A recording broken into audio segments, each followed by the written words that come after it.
This right here, this is a natural limestone cave spring, and this is what brought Jack here to this property, this water. Now water is very, very location specific. And when Jack moved his still here to this property, sometime in the early to mid 1800s, Jack knew this water made good whiskey. Jack knew the water was cool.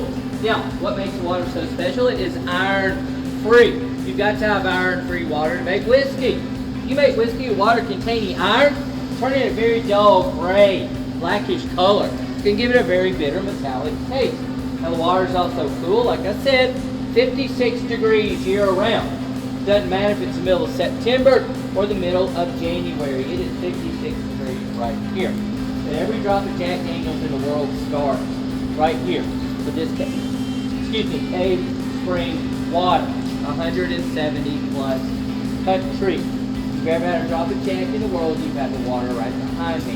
Now let's talk about Jack a little bit. Now, Jack started making whiskey about 6-7 miles down the road. And Jack was the youngest of 10 children. Shortly after Jack was born, Jack's mother passed away. And Jack's father remarried rather quickly. Jack and his stepmom, they did not get along. So Jack ran away. He left home at a very early age. He went and lived with a man named Dan Cole and his family.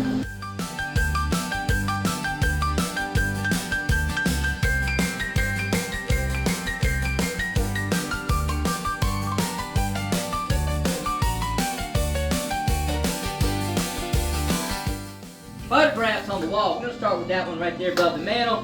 That is the man himself. That is Jasper Newton Daniel. Now, Jasper was his given name. As a child, he picked up the nickname Jack and had to stick in with through Jack Daniel.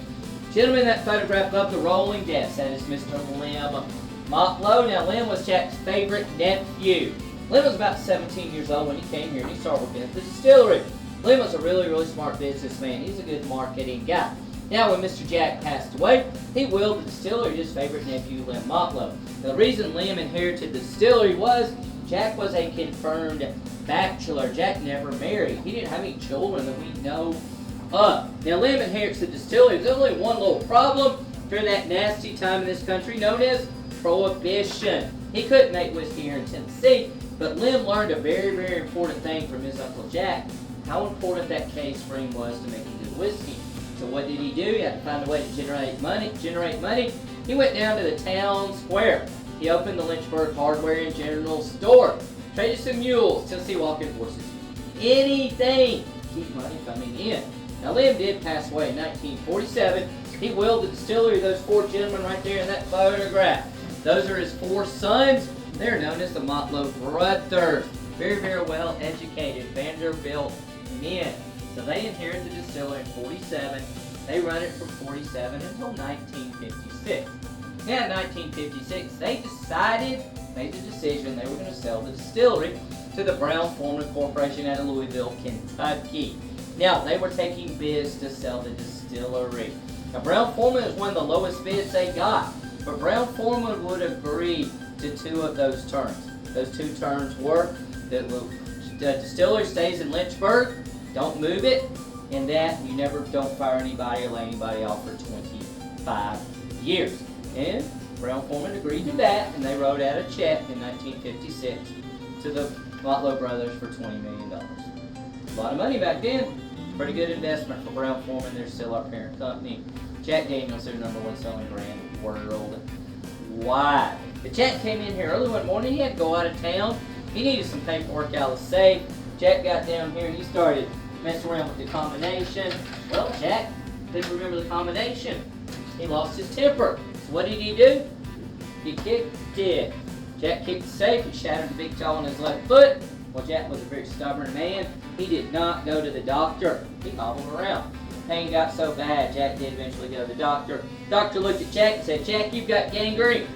The early 1900s, no antibiotics, so what did they do? They got out the salt. They amputated his big toe. It continued to spread. Foot, right below the knee, finally right at the hip. On October the 9th, 1911, Jack Daniel passed away of complications of kicking this safe right here. Now, the moral of that story is a lot of people think don't kick a safe, which is true, but the moral of the story that we live by Here at Jack Daniels, it's very simple. Don't ever go to work early. It can kill you. You can try it. I can promise you folks it does not work.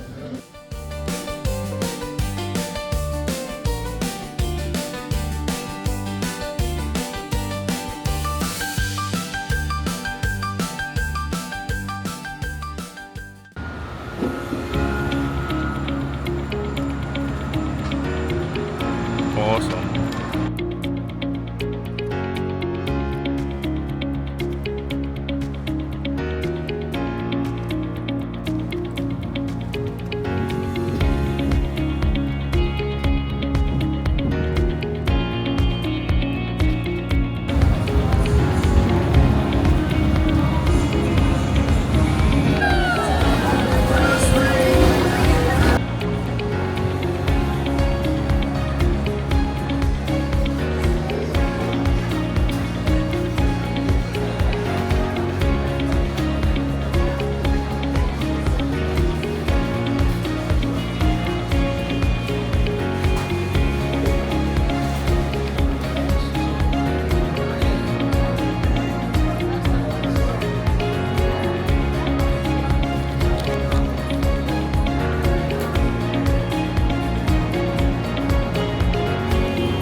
Much better.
Are you going? Carnegie Hall?